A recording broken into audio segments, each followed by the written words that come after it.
Aktor na si Sam Milby, may inamin sa publiko tungkol sa kanyang kalagayan. Ang buong detalye alamin dito.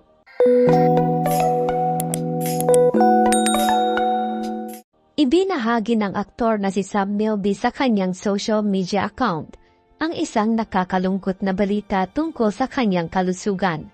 Matagal na umanong itinago ng aktor ang bagay na ito dahil ayaw nitong natatanong tungkol dito kapag humaharap sa mga panayam. Ngunit nito lamang Lunes, June 24, nag-post ito sa kanyang Instagram account ng kanyang blood sugar level, kung saan ipinakitang nasa 525 ang sugar level nito.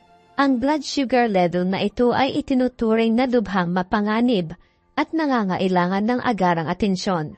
Napag-alaman na nasa type 2 diabetes na ang aktor.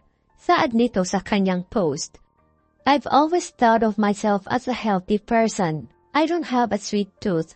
Bihira din mag-junk food. Pero last year, I found out na may type 2 diabetes na ako. My parents and my grandparents never had it. I just wish I got checked up earlier nung pre-diabetes pa. My advice? Don't ignore the symptoms and get checked up regularly." Palagi raw nauuhaw at madalas na umihi. Ito ang mga sintomas umano na kanyang naranasan. Ayon sa kanyang mga nakakasama sa showbiz, na black coffee at tubig lamang ang iniinom ng aktor, pati na ang kinakain nito.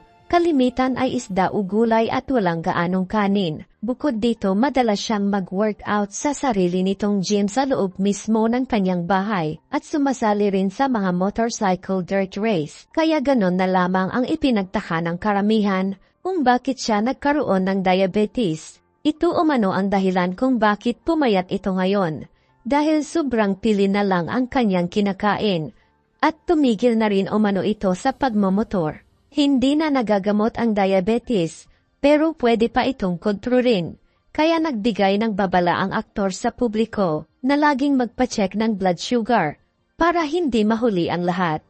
Sumikat ang aktor na si Sam Milby matapos itong sumali sa reality show ng Pinoy Big Brother. Ang kanyang kaakit-akit na personalidad at talento ay mabilis na nagtulak sa kanyang kasikatan at humantong sa isang matagumpay na karera sa pelikula at serye sa telebisyon.